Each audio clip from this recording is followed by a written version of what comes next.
بسم اللہ الرحمن چوتھا پارہ سورۃ النساء آیت نمبر 12۔ اعوذ باللہ من الشیطان الرجیم بسم اللہ الرحمن الرحیم وَلَكُمْ نِصْفُ مَا تَرَكَ أَزْوَاجُكُمْ إِن لَّمْ يَكُن لَّهُنَّ وَلَدٌ صدق اللہ العظیم۔ اللہم صلی علی محمد وعلی آل محمد کما صلیت علی ابراہیم وعلی آل ابراہیم انک حمید مجید۔ اللہم بارک علی محمد وعلی آل محمد کما بارکت علی ابراہیم وعلی آل ابراہیم انک حمید مجید۔ محترم المقام، اس آیت کے اس حصے کا ترجمہ سماعت فرمائیں کہ پروردگار عالم نے ارشاد فرمایا وَلَكُمْ نِصْفُ مَا تَرَكَ أَزْوَاجُكُمْ، اور تمہارے لیے آدھا حصہ ہے جو چھوڑا تمہاری بیویوں نے، إِن لَّمْ يَكُن لَّهُنَّ وَلَدٌ، اگر نہ ہو ان کے لیے اولاد۔ کیا مفہوم اور مطلب نکلا؟ وراثت کے مسائل چل رہے ہیں اور آپ نے کل کے درس میں بھی سماعت فرمایا مرنے والے کی وراثت سے کس کس رشتہ دار کو کیا حصہ ملے گا۔ کل کے درس میں تھا اولاد کا حصہ، بیٹا کو دگنا ملے گا، بیٹیوں کو 2 بیٹیاں 1 بیٹے کے برابر ان کو حصہ ملے گا۔ پھر فرمایا اگر بیٹیاں زیادہ ہوں، بیٹا کوئی نہیں ہے، تو 2 حصے جائیداد کے ان کو ملیں گے۔ فرمایا اگر بیٹی 1 ہے تو وہ آدھی جائیداد کی مالک ہے، باقی اولاد کوئی نہیں ہے۔ اور ماں باپ ہیں اور ان کی اولاد بھی ہے تو ان کو 6واں حصہ ملے گا مرنے والے کی جائیداد سے۔ اگر اس کی اولاد نہیں ہے تو پھر ماں باپ کو اس سے جائیداد ملے گی۔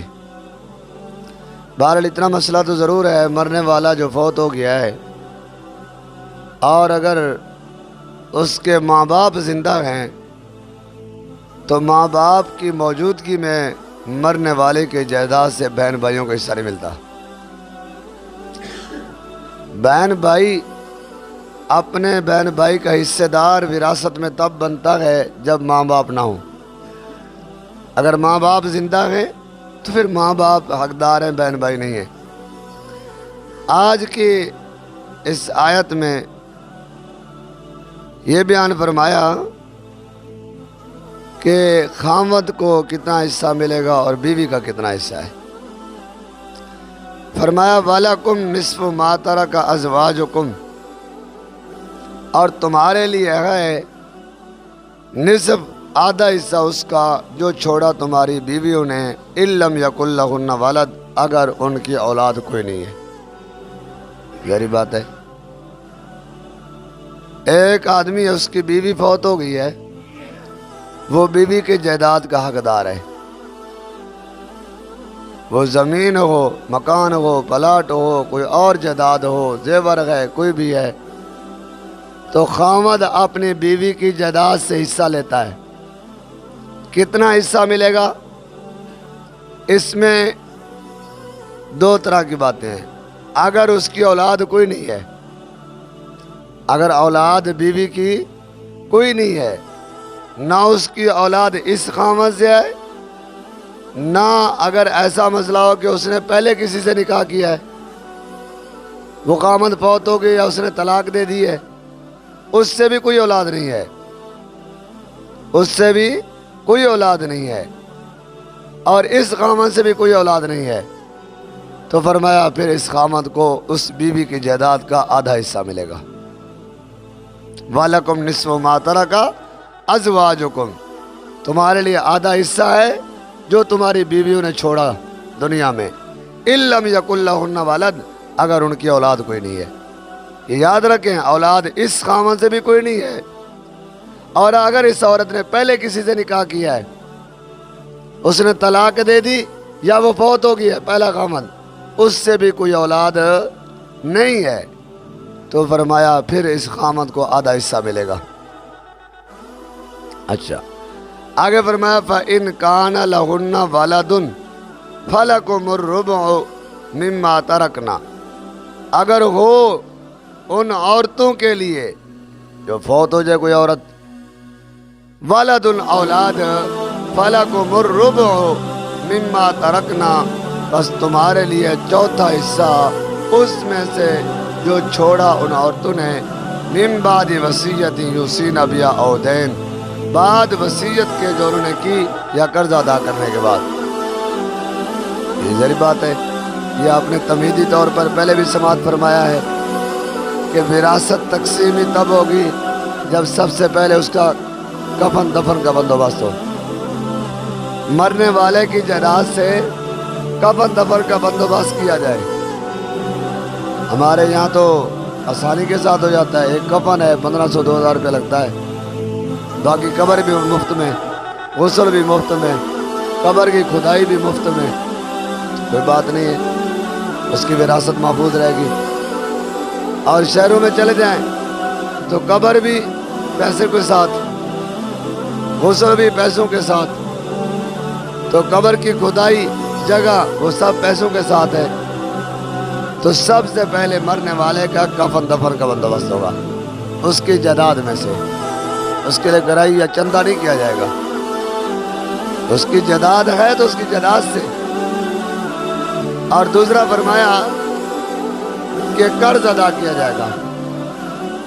دوسرے نمبر کفن دفن سے فارغ ہوئے تو مرنے والے کی جائیداد سے اس کا قرض اگر اس نے کسی کا دینا ہے وہ ادا ہوگا۔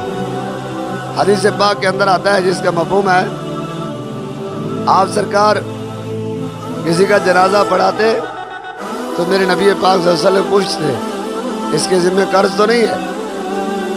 تو بتایا جاتا کہ نہیں ہے، یا کا صلی اللہ علیہ وسلم اس کے ذمہ قرض نہیں ہے، تو آپ سرکار جنازہ پڑھا دیتے ہیں۔ اگر پوچھا جاتا اس کے ذمہ قرض ہے، اگر جواب ملتا ہاں قرض ہے اس نے دینا ہے، تو پھر میرے نبی پوچھتے کیا اس کی جائیداد اتنی ہے یہ جس سے اس کا قرض ادا ہو سکے؟ جواب ملتا ہاں ہے اس کی جائیداد اتنی، تو میرے نبی پھر بھی جنازہ پڑھائے تھے، اس کی جائیداد سے اس کا قرض ادا ہو جائے گا۔ اگر جواب ملتا آقا اس کے ذمہ قرض بھی ہے، اتنی جائیداد بھی نہیں ہے کہ جس سے اس کا قرض ادا ہو سکے، میرے آقا علیہ الصلوۃ والسلام اپنی کملی مبارک مونڈے پر رکھ لیتے اور چلے جاتے، فرماتے صلو علی اخی، اپنے بھائی کا جنازہ خود پڑھ لو۔ صحابہ کو حکم دیتے تم پڑھ لو، میں نے نہیں پڑھانا۔ معلوم ہوا قرض لینا کتنی بری چیز ہے، اور بے پرواہی لاپرواہی اس میں اختیار کرنا۔ آج ہم جس معاشرے سے گزر رہے ہیں ہماری خوشی غمی ہوتی قرض سے ہے۔ ہم اتنے رسموں میں ڈوب چکے ہیں کہ قرض کے بغیر ہمارا گزارا کوئی نہیں ہے۔ لاکھوں روپے ہم قرض اٹھا لیتے ہیں، یہ عام ہو گیا ہے۔ کیا معلوم یہ زندگی چند سانس کی مالک ہے؟ کیا مرنے کے بعد میری جائیداد سے اتنا حصہ ہے جس سے قرض ادا ہو سکے؟ یا کوئی قرض دے گا کہ نہیں دے گا؟ میرا قرض کوئی چکائے گا کہ نہیں چکائے گا؟ لیکن ہم دھڑا دھڑ قرض اٹھا لیتے ہیں۔ قرض لو اگر مجبوری ہے، لیکن اس کے ادا کرنے پھر جلدی کرو۔ یوں نہ ہو کہ پھر جنازہ رکا رہے یا مرنے کے بعد قبر کے اندر بھی انسان قرض کی حالت میں جائے۔ تو بہرحال فرمایا تیسرے نمبر پر پھر کیا ہے؟ وصیت ہے، اس کی وصیت پر عمل ہوگا۔ اس مرنے والے کی جائیداد سے اگر اس نے وصیت کی ہے تو اس کی تیسرے حصے کی جائیداد سے اس کی وصیت جاری ہوگی۔ مرنے والا یہ کہہ جاتا ہے مدرسہ بنا دینا، مسجد بنا دینا، اسپتال بنا دینا، فلاں جگہ پہ نلکا لوا دینا، موٹر لوا دینا، مسلمانوں کے لیے کوئی بھلائی کام کر دینا، تو یہ مرنے والے کی جائیداد کے تیسرے حصے سے اس کی وصیت عمل ہوگا، ساری جائیداد خرچ نہیں ہوگی۔ اور وہ بھی وصیت جائز کام کی ہو، ناجائز کی نہ ہو، دین کے خلاف نہ ہو، بدعات رسومات میں نہ ہو،